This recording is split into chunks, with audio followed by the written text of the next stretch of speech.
Ça fait pas mal d'années que je suis en Chine. J'ai énormément voyagé dans toutes les régions de Chine.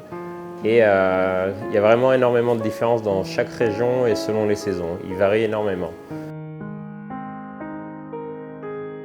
Oui, et alors je ne sais pas le nom exact, c'est les dumplings qui sont les xiaolongxia et les dumplings qui sont cuits à la vapeur et ensuite cuits sur l'huile sont vraiment excellents. La cuisine de Shanghai est vraiment très très très bonne selon l'été. L'hiver c'est pas la même. L'été il y a beaucoup de barbecue dans la rue, il y a les xiaolongxia qui sont vraiment très bons à manger et l'hiver c'est plus les plats beaucoup plus chauds qui réchauffent dans les restaurants qui sont vraiment très bons. Ma femme est chinoise donc je connais beaucoup la culture chinoise et j'ai découvert énormément dans tous les restaurants ou toutes les villes où j'ai pu aller comment ils utilisaient ces produits. Bien sûr que oui, après tant d'années à Shanghai, j'aurais jamais pu faire ces recettes si je n'avais pas été aussi longtemps à Shanghai. Le gingembre et la menthe dans la médecine chinoise, c'est fait pour rafraîchir. Ça s'utilise surtout en été et ça va rafraîchir le corps, enlever la chaleur du corps un maximum pour éviter d'attraper des coups de chaud. Oui, il y a certains ingrédients qu'on utilise très régulièrement dans la pâtisserie et cuisine française, comme la menthe, le gingembre, qui sont surtout utilisés pour aromatiser des crèmes ou des glaces, des sorbets, très utiles.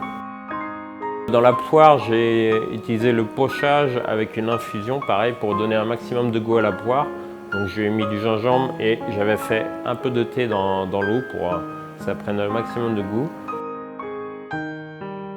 Oui, par moment, les poires chinoises, on les utilise en pâtisserie, en certaines classiques français qu'on dévie en utilisant les poires chinoises qui sont beaucoup plus fermes et qui tiennent beaucoup mieux à la cuisson.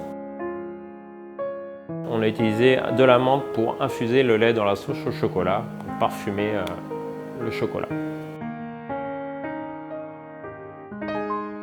En étant pâtissier, on utilise énormément les techniques françaises quand même, donc s'il faut faire des pâtisseries, on est obligé quand même de rester sur certains produits de base de pâtisserie qu'on ne peut se dispenser, comme le chocolat, la crème, le beurre, le lait par exemple, qui sont très utiles en pâtisserie.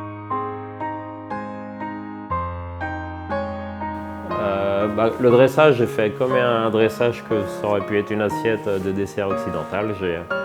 J'ai utilisé les couleurs, les volumes et donné un maximum de profondeur au produit.